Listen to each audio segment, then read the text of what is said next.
Welcome to today's deep dive. We are really glad you're here with us today. Yeah, thanks for hanging out with us. We have a highly specific and honestly fundamentally disruptive mission today. We're exploring a radically independent approach to advanced Kriya yoga and meditation. Extremely independent. Right, and when I say radically independent, I mean an approach that completely bypasses the traditional, institutional rule book you might be familiar with. The one everyone thinks you have to follow. Exactly. We are looking at a comprehensive masterclass video created by a figure widely known online as Osman, or the blind Muslim yogi. His background is it's just as compelling as the actual protocols he teaches, frankly. Oh, absolutely. He is a master-level bioenergy healer, and he specializes specifically in critical care and terminal illnesses. We are talking about a self-reported success rate of over 90%. Which is wild. It is. He's stepping into the fray often when conventional medicine has completely hit a wall. So you combine that clinical energetic experience with nearly 50 years of dedicated yoga practice, and you get a very, very distinct perspective on human physiology. And the level of dedication he has to transmitting this knowledge is, it's frankly staggering. Because of his blindness, Osman spent 3 whole years painstakingly learning how to navigate video editing. Just the upload processes for YouTube alone. Yeah. 3 years just to figure out how to get this on YouTube. And all of that effort was just so he could distribute this highly advanced, synthesized knowledge to you completely for free. Incredible dedication. Okay, let's unpack this. The primary goal of our deep dive today is to critically examine Osman's boldest claim. He says you absolutely do not need a guru. Right. You don't require a formal spiritual initiation, and you certainly don't need to bind yourself to an organization with strict contracts, like, say, the Self-Realization Fellowship out in California. You don't need any of that to safely achieve advanced energetic awakenings. It is a profoundly anti-dogmatic stance. Osman has spent half a century studying under masters from the Far East to the West, and he has integrated those esoteric traditions with modern scientific insights. Bringing it all together. Exactly. What he's produced is a shorter, faster protocol engineered specifically for the 21st century. But this is the crucial differentiator here. The bedrock of his entire system, it's his uncompromising focus on safety and self-discipline. Safety first, always. Yes. He strips away the ritualistic worship and leaves you with the raw mechanics of your own nervous system, your own energy body. And to even begin discussing those mechanics, we have to look at how Osman redefines the very energy practitioners are trying to cultivate in the first place. The big buzzword. The ultimate buzzword in the wider Kriya community, right? Kundalini. Practitioners are constantly talking about moving their Kundalini up and down the spine.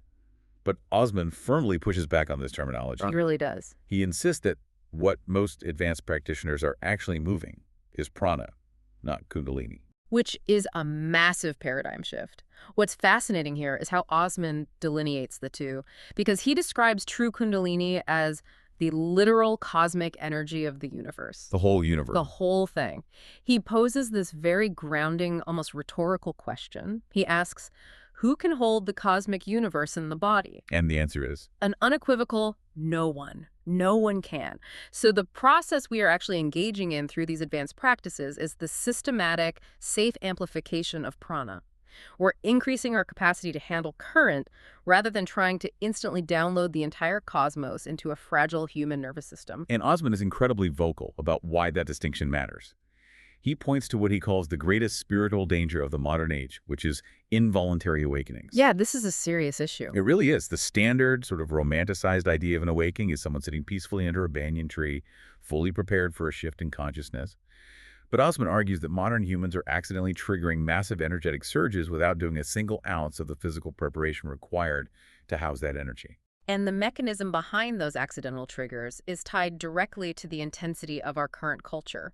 Just think about the sheer volume of intellectual processing we do on a daily basis. Right, constantly online, constantly thinking. Exactly. Through intense critical study, relentless overanalysis, or even plunging incredibly deeply into artistic pursuits like poetry or music composition, people are inadvertently flipping an energetic switch. They're turning it on by accident. They are. They're summoning a current that their physical body simply hasn't developed the neurological pathways to manage. The wiring is just too thin for the voltage. And the fallout from that mismatch, according to the source material, is devastating. When this raw, cosmic-level energy forces its way through completely unprepared physical channels, it doesn't lead to enlightenment. It leads to severe health crises and psychological breakdowns. The clinical reality he describes is sobering. Osman notes that individuals experiencing these involuntary awakenings are frequently swept straight into the psychiatric system. Because doctors don't know what else to do with them. Right. They get misdiagnosed by the medical community as psychotic or schizophrenic or showing early onset dementia. Because the Western medical paradigm lacks a framework for esoteric anatomy, these people often end up heavily medicated for life. Or institutionalized. Or institutionalized, yeah. And all of this stems from lacking the methodical, structural preparation to handle the energy they accidentally unlocked. So Osman's careful, step-by-step approach isn't just a stylistic preference. It is a non-negotiable safety measure. Here's where it gets really interesting, though. Osman doesn't just isolate these concepts to cautionary tales of psychiatric misdiagnosis. Yeah. He maps this ancient yoga science directly onto peak experiences you might have already felt in your own life. The micro-awakening. Yes. He argues we're likely having localized micro-awakenings in our daily lives through what modern psychology refers to as flow states. And he bypasses the standard rudimentary root chakra discussions entirely here. Osman targets Swadhisthana, the sacral center, as the actual engine behind these fluid creative states. Okay, give us an example. Consider the physiology of a long-distance runner. When an athlete pushes through that agonizing wall of physical exhaustion and suddenly hits that second wind, that frictionless state where they feel they're gliding and could run endlessly, that isn't just an adrenaline dump. It's an energy shift. Exactly. Or think of the immersive bliss of dancing in a nightclub, completely dissolved in the rhythm of the music. According to Osman's framework, your energy has momentarily risen and stabilized at the second chakra. And Osman grounds this theory using a fantastic pop culture anecdote. He talks about Sylvester Stallone writing the first draft of the movie Rocky. Such a great example. So memorable. Stallone got the initial spark of inspiration and notoriously sat down and wrote the entire script in one continuous 9-hour sprint. He didn't sleep. He didn't take a break. Just pure flow. Pure flow. Osman categorizes this outpouring of pure, uninhibited creation as a controlled Kundalini awakening, specifically localized at the sacral chakra level. But the critical variable in the Stallone example isn't just that burst of inspiration. It is the physical capacity to sustain it. Stallone didn't just get lucky for 9 hours. Right. He was already training. He was deeply committed to rigorous physical training and strict bodily protocols. That pre-existing discipline built a robust physical foundation, which in turn allowed his nervous system to safely conduct and hold that intense flow state for almost half a day without completely burning out. So the immediate takeaway for you listening is incredibly empowering. Accessing these profound states of fluidity and creation doesn't mandate retreating to an ashram or living in a Himalayan cave. It mandates discipline. Self-discipline. Yes, yoga science functions as a technical manual for that discipline, providing the exact blueprints to regulate and safely command these physiological energies, which transitions us perfectly into the actual mechanics of Osman's method. Right, the how-to. To insulate practitioners from the dangers of an ungrounded awakening, Osman relies on a core breathwork protocol known as Anulam Vilam. Alternate nostril breathing. Yes, but critically, it includes breath retention. The purpose here is explicitly physical preparation. Let's clearly define what one full round of this protocol entails for the listener. You inhale smoothly through your left nostril. You then pinch both nostrils closed to retain the breath in your lungs. Holding it in. Holding it. After the hold, you exhale through your right nostril. Then you immediately reverse the flow. Inhale through the right nostril, pinch and retain the breath, and finally exhale through the left nostril. That entire sequence constitutes one single round. And the transformative power of this practice isn't merely in the alternation of the nostrils. It lies in the strict mathematical ratio Osman enforces. He utilizes a very specific ancient ratio, 1:4:2. 1:4:2. Meaning whatever unit of time you spend inhaling, you must multiply it by 4 for the retention and multiply it by 2 for the exhalation. And Osman makes a vital point about the measurement of time here.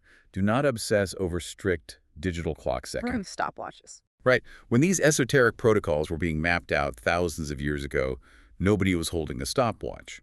The counting should be an internal natural rhythm, just 1, 2, 3, 4. It needs to match your natural internal cadence.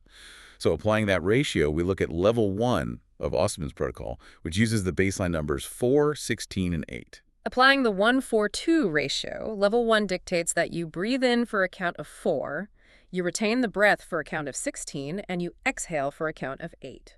4, 16, 8. But the mere execution of this math is secondary to the most critical safeguard in Osman's entire teaching, the easy-peasy rule. I love that name. But the phrasing easy peasy is deceptive in its simplicity, considering what it actually demands of you. Osman states that you must be able to complete 21 continuous, unbroken rounds of level 1 without a single moment of struggle. Not one. You cannot be gasping for air, your heart cannot be racing, and you cannot feel a sense of suffocation. It must feel completely effortless, easy peasy. If you struggle on round 15, you stop entirely. You're done for the day. You rest, and you try again the next day. You do not advance until 21 rounds are physically trivial. We need to look at the physiological and esoteric why behind this strict rule, because this is where Osman integrates deep yoga anatomy. In this framework, we are dealing with 114 chakras and roughly 72,000 nadis. And nadis are the energy channels, right? Yes, the subtle energy channels mapped throughout the entire body. When you struggle at level 1, when your nervous system starts panicking from the carbon dioxide buildup during that 16-count hold, that panic is the physical manifestation of blocked nadis. Wow. So that feeling of suffocation isn't just poor lung capacity, it's an energetic roadblock. Precisely. By forcing your body to relax into the hold day after day, you are literally rewiring your autonomic nervous system to handle higher energetic loads. It's conditioned. It is. Patiently practicing level 1 until it is effortless means you are systematically clearing those 72,000 nadis.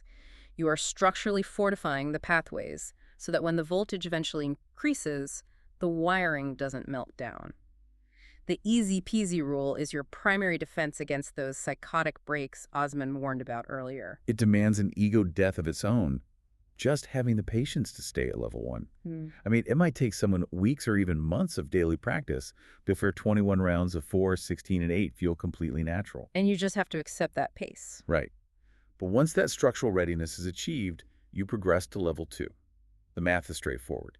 You multiply the baseline formula by 2, you are now inhaling for 8, holding for 32, and exhaling for 16. And the safety protocol remains identical. You anchor yourself at level 2 until those 21 rounds are entirely devoid of struggle. The carbon dioxide tolerance increases, the nadis widen further. And then level 3. Only then do you advance to level 3, multiplying by 3. So you inhale 12, hold 48, exhale 24. And eventually, if you stick with it, you arrive at level 4. Multiply the baseline by 4. Inhale 16, retain for 64, exhale 32. A 64-count breath retention is a massive physiological demand, and this is exactly where we must deliver Osman's most stringent warning. Level 4, 16, 64, 32 is the absolute ceiling of this practice. He leaves zero room for negotiation on this point.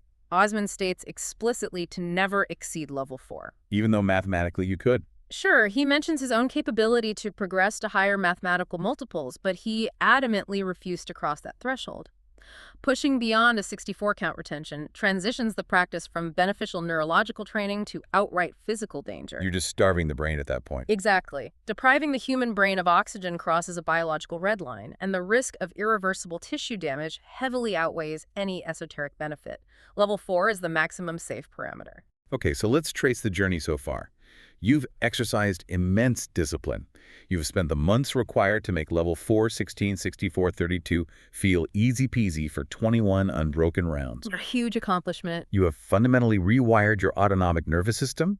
You've cleared all 72,000 nadis and safely unblocked the 114 chakras. The structural integrity is flawless. So how does one transition from this preparatory phase to actually triggering the energy? The activation sequence occurs on the final breath of your practice. Osman provides a highly specific, forceful visualization for the 21st round on level 4. Tell us about it. You execute your 16-count inhalation, expanding the lungs to their absolute maximum capacity, fully oxygenating the bloodstream. Then as you lock into that final 64-count retention, you shift from passive holding to active visualization. And the imagery Osman uses here is viscerally clear. He instructs the practitioner to visualize a pressurized balloon sitting inside the chest cavity. to take the entirety of that inhaled air and forcefully push it down toward the base of your spine. Like a physical push. Yeah, he likens the necessary force to swinging a 5-pound hammer directly into the root of your spine.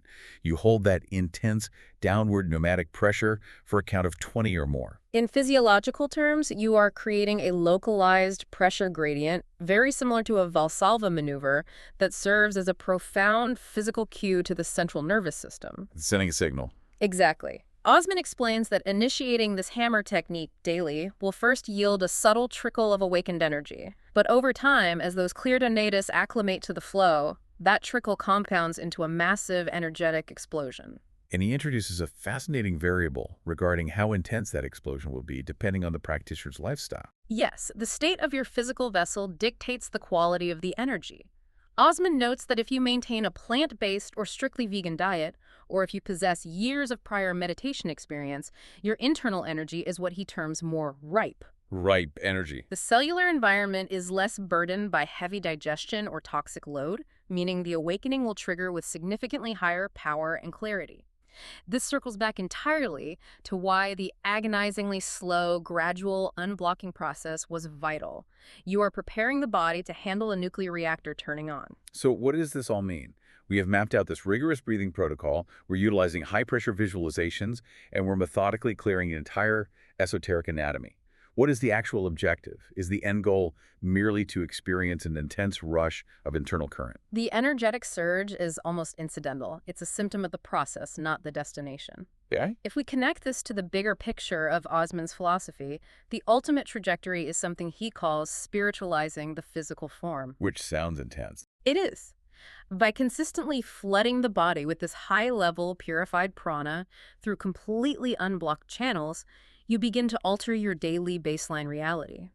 In the intermediate stages, Osman claims this purified prana permeates the cellular structure, granting profound immunity to standard physical ailments and even possessing the capacity to reverse existing illnesses and significantly slow the biological aging process. But he stretches this paradigm into territory that severely tests conventional boundaries.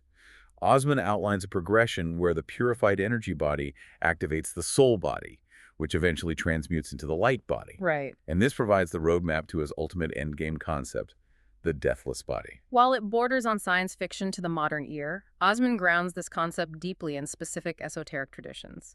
He is describing a state of being where the physical cells of the human body literally elevate in frequency until they transform into pure light. Which he admits is rare. Very rare. He is transparent about the statistical reality of this goal, admitting it is incredibly uncommon. Very few figures in recorded human history have supposedly achieved this cellular transmutation, yet he maintains it is the highest possible aim a human should strive for while occupying a physical form. And Osman doesn't just offer this as an abstract theory. He points the listener toward dense academic research to back it up. For practitioners who want to study the mechanics of this ultimate state, he highly recommends a specific text. It's called Arut Purunjati and the Deathless Body by Tulsi Ram. And this isn't some casual paperback? Not at all. It was originally compiled as a rigorous PhD thesis in the 1980s. The thesis meticulously studies a 19th century historical figure named Valalar, who was a mystic who allegedly attained this exact state of physical immortality and cellular spiritualization. It is a phenomenal resource for anyone looking to bridge the gap between academic research and these extreme esoteric claims. Pointing practitioners toward a PhD thesis perfectly encapsulates Osman's overarching ethos. Throughout this entire masterclass, he directs your attention to rigorous study, to your own respiratory system, and to your own unwavering discipline. Everything is internal. Everything. He explicitly dismantles the traditional power structures of yoga, stating that mantras, deities, and esoteric practices are simply power centers and vibrational frequencies. They are mechanical tools, not omnipotent entities demanding your worship. He warns that just because an entity or a tradition operates at a higher frequency does not mean you are required to bow down to it. Exactly. His refusal to subjugate himself to any guru is the beating heart of this protocol. He is handing you the foundational tools so you can claim that exact same sovereignty. You do not need a signed contract with an ashram. You don't need a secretive, formal initiation whispered into your ear. You need absolute patience, the capacity of your own lungs, and the sheer willpower to sit quietly and count your own breath until the hardest things become easy peasy. The implications of Osman's work demand that we question the power dynamics we just blindly accept in our spiritual pursuits. We have historically outsourced our spiritual authority to massive institutions, believing they hold the exclusive keys to enlightenment. But Osman has spent 50 years distilling a comprehensive, highly dangerous, yet perfectly mapped system that proves the mechanisms for profound, reality-altering transformation are literally hardwired into your own physical anatomy. The keys have always been in your own hands, Always. which leaves you with a deeply provocative final thought to carry with you after today's deep dive. If an act as deceptively simple as a disciplined breathing ratio, just counting your inhales and exhales while alternating nostrils, can theoretically rewrite your autonomic nervous system, drastically slow your cellular aging, and bridge the immense gap between heavy human physiology and pure light. What else is in there? Exactly. What other staggering dormant capabilities are sitting inside your physical body right now, completely untouched, just waiting for you to find the right rhythm to wake them up? That's a huge question to ponder. It really is. Thank you so much for joining us on this deep dive. Keep questioning the structures around you, keep breathing with intention, and we'll catch you next time.